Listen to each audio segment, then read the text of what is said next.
75,000 शिक्षक भर्ती का आंदोलन है, काफ़ी दिनों से चल रहा है जी और इसको सरकार जिस प्रकार से इसमें घोटाला हुआ है जी जो ओबीसी और SC/ST की जो सीटें थी उस पर जनरल कास्ट के लोगों को बिठा दिया है और हमारे प्रदेश के माननीय मुख्यमंत्री जी कहते हैं कि ये गलती हुई है। गलती हुई है तो फिर इसको सुधारा क्यों नहीं जा रहा है?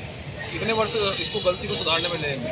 और प्रदेश के मुख्यमंत्री सरकार में बैठे हुए भी अगर प्रदेश की शिक्षकों को अगर न्याय नहीं दिलवा पा रहे हैं तो इससे बड़ा दुर्भाग्य नहीं हो सकता है, क्योंकि शिक्षक हमारे देश की वो रीढ़ है जहाँ से शिक्षा समृद्धि का रास्ता निकलता है, उन्नति का रास्ता जहाँ से निकलता है। और अगर यदि शिक्षक को अपनी अधिकारों को सुरक्षित करने के लिए रोड पर बैठना पड़ेगा तो मैं समझता हूँ ये देश प्रदेश का दुर्भाग्य है। सर, जिस तरह से आप पीछे देख रहे हैं कई सारी पार्टियां हैं, तो सर ये पार्टियों के लोग भी बैठे हुए हैं, यहाँ तक कि ST/SC OBC अल्पसंख्यक लोग भी हमारे विधानसभा लोकसभा में बैठे हुए हैं। तो इनसे क्या अपील करना चाहेंगे, क्या उम्मीद करना चाहेंगे? जो आरक्षण के दम पर हमारे लोग जो संसद और विधानसभा में बैठे हैं वो मैं समझ सकता हूँ कि बाबा साहब ने एक बात कही थी कि जिस समय आरक्षण को इस देश के अंदर लागू किया जाएगा जो विरोधी लोग हैं तो आरक्षण को वो हथियार बनाकर आप लोगों के लिए ऊपर इस्तेमाल करेंगे। आरक्षित सीटों पर उन लोगों को बिठा रखा है जो सरकार के चाटुकार लोग हैं, जो सरकार समाज का उन्नति का रास्ता चुनने की बजाय समाज को जो है ना वो कहीं गलत में ले जा रहे हैं, पीछे ले जा रहे हैं। तो वो सरकार के जो लोग हैं वो पिछड़ों की, दलितों की और आरक्षित सीटों पर वो नहीं बोलना चाहते। उनको उस कुर्सी इसलिए मिली है कि केवल हमें दलित पिछड़ों का नाश करना है, उनको इस शर्त पर उनको कुर्सी दी जाती है। तो और बाबा साहब ने जो कहा था वो सही हो गई है बात। तो अगर क्या SC/ST लोग संसद और विधानसभा में नहीं है, जो क्या लोकसभा में नहीं है, वो हमारी बात को इसलिए नहीं उठा रहे हैं कि उनको पहले कहा गया कि आप जब भी दलितों पर, पिछड़ों पर हमला होगा, उनके अधिकार छीने जाएंगे, उनकी नौकरियां छीनी जाएगी कि आप लोग मौन बने रहोगे, आपको नहीं बोलना है, तभी आपको कुर्सी दी जाएगी। तो इस शर्त पर उनको कुर्सी दी गई तो वो क्यों बोलेंगे? तो इसलिए, लेकिन यहाँ इस देश के अंदर मजबूत लोकतंत्र है, मजबूत जनतंत्र है। संविधान इस देश के अंदर मानने वाले लोग 100% लोग हैं, तो हम संविधान में आस्था रखते हैं। एक संवैधानिक संगठन भीम आर्मी जय भीम संगठन हम लोग चला रहे हैं। प्रदेश के मजबूत साथी हमारे पदाधिकारी सब लोग आज आंदोलन में पहुंचे हैं। तो अगर हमारी बात को अगर नहीं सुना जाता तो फिर हम लोग, क्योंकि मैं फिर से बता देना चाहता हूँ कि संसद और विधानसभा का रास्ता गाँव से ऊपर जाता है। हम लोग गाँव से जुड़े हुए लोग हैं, जमीन से जुड़े हुए लोग हैं, और हम लोग ऐसे नहीं है कि चूरन की पूड़ियाँ हैं कि यहाँ सरकार हमें जेल में उठाकर डाल देगी या लाठी चला देगी। ये सरकार भरम में न रहे। अगर हमारी बात को नहीं सुना जाएगा तो प्रदेश का सांस लेना सरकार का बंद कर देंगे। मैं आपको कह रहा हूँ, जब तक शिक्षक भर्ती आंदोलन नहीं होगा ना भीम आर्मी पीछे हटेगी, ना कोई कार्यकर्ता पीछे हटेगा। सर, जिस तरह से मैं देख रहा हूँ कि आरक्षण के प्रति जो है सारे बहुजन समाज के जितने भी नेता हैं वो आरक्षण के फेवर में आते हैं, लेकिन कहीं ना कहीं ये किया जा रहा है कि संविधान को ही चेंज किया जा रहा है और प्राइवेटाइजेशन आ रहा है। तो उसमें आरक्षण की क्या जरूरत है? संविधान के विरोधी लोग याद हैं।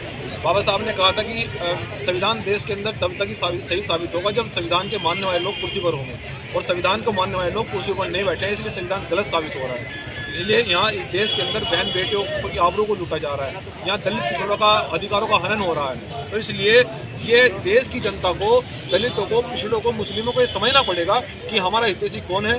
जो लोग जिस प्रकार से पिछड़े समाज के वोट को बीजेपी के लोग बड़े पैमाने पर हथियार के रूप में उन्हीं पर इस्तेमाल कर रहे हैं, ये पिछड़े वर्ग के लोगों को, दलित लोगों को समझना पड़ेगा कि हमारे वोट को किस प्रकार से हमें उजाड़ने के लिए इस्तेमाल किया जा रहा है, हमारी नौकरियां छीनने के लिए इस्तेमाल किया जा रहा है। तो वो अपने वोट को अब की बार हम उनसे ये भी अपील करते हैं कि सही जगह इस्तेमाल करें। अगर आपने सरकार बनाई है और आपको अधिकार लेने के लिए आपको रोड पर बैठना पड़ रहा है तो मैं लगता हूँ कि आपने वोट का सही इस्तेमाल नहीं किया, और जनता अब की बार सही इस्तेमाल वोट का करेगी। और सही इस्तेमाल जब वोट का होगा तो किसी की हिम्मत नहीं होगी कि हमारे अधिकारों का हनन हो, हमारी नौकरियों को छीना जाए, सबके साथ न्याय होगा। सर, आपने बोला कि सही लोग को जो है जनता हमारी चुनेगी, तो सर इस समय जो जनता भ्रमित है, क्योंकि हमारी जो पार्टियां हैं ना, वो जो भारत देश की यानी कि उत्तर प्रदेश की कुछ ऐसी बहुजन पार्टियां हैं जिन्होंने सब अलग अलग पार्टियां बना रहे हैं। जैसे आप देख लीजिए, बहन जी जो है बसपा अलग हो गई, आज़ाद समाज पार्टी अलग हो गई, राजभर जी की पार्टी अलग हो गई, अनुप्रिया पटेल जी की पार्टी अलग हो गई।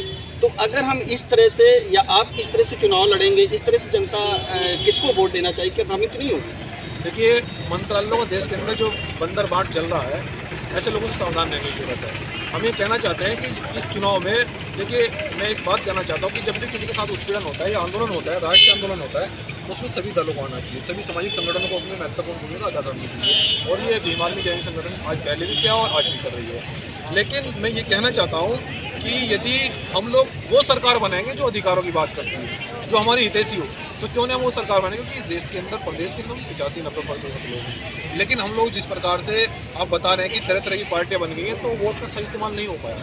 और वोट युवा, देश का युवा इस प्रकार से धर्म की आड़ में आकर वो अपनी भावनाओं में बहकर अपने अधिकारों का हनन करवा रहा है, अपने जो है ना अधिकारों को सुरक्षित नहीं कर पा रहा है, अपने इस देश की बहन बेटियों पर इसलिए हमला हो रहा है कि वो वोट का सही इस्तेमाल नहीं कर पा रहे हैं। तो हमें लगता है कि हमें अपनी बार वोट का सही इस्तेमाल करना चाहिए और न्याय होगा, सबका विकास होगा। एक सब लास्ट सवालों से पूछ रहे हैं कि लोग बोलते भी हैं कि मैंने अपनी पार्टी को दिया और वोट कहीं जा रहा है, तो कहीं ना कहीं ईवीएम पर सवाल उठा है, क्योंकि अभी छत्तीसगढ़, मध्य प्रदेश, तेलंगाना में भी चुनाव हुआ, वहाँ पे कुछ पार्टियां बोल रही हैं कि ईवीएम में कहीं ना कहीं घोटाला हो रहा है, इस पर क्या कहना चाहिए? और देखिए, मैं ये कहना चाहता हूँ कि ईवीएम से चुनाव जब जनता नहीं चाहती है तो ईवीएम से चुनाव क्यों हो रहा है?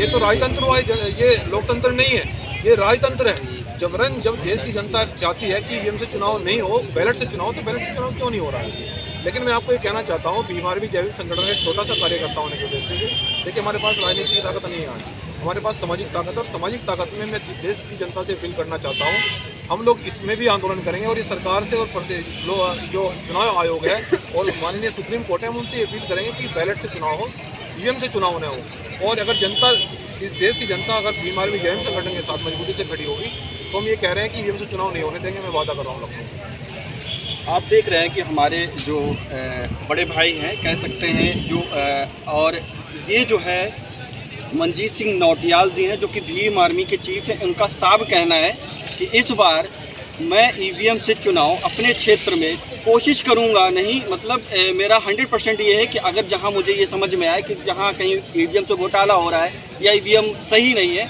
वहां पर उसका पूरा मैं विरोध करूंगा। और हमारे जो कार्यकर्ता हैं वो इस समय उत्तर प्रदेश के हर एक ज़िले में जाकर ये सभी को बता रहे हैं कि किसी का भी व्यक्ति हो, चाहे वो अल्पसंख्यक हो, चाहे वो पिछड़ा हो, चाहे वो SC हो, चाहे ST हो, किसी का भी शोषण होगा, वो हमारी भीम आर्मी जो है, भीम आर्मी के जो कार्यकर्ता। एक बात मुझे अच्छी लगी, अभी मनजीत सिंह नौटियाल जी ने बोला कि मैं भीम आर्मी का छोटा सा कार्यकर्ता हूँ।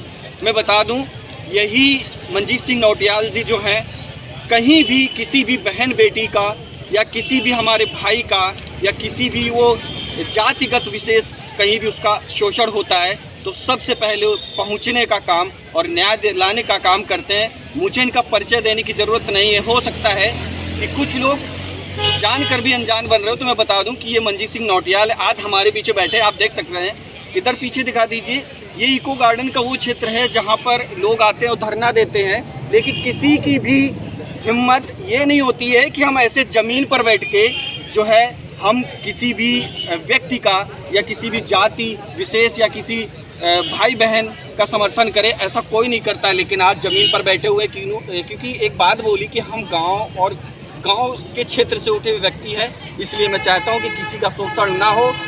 और ये जो है आपने लाइव कवरेज किया दिया, बहुत बहुत धन्यवाद सर आपका।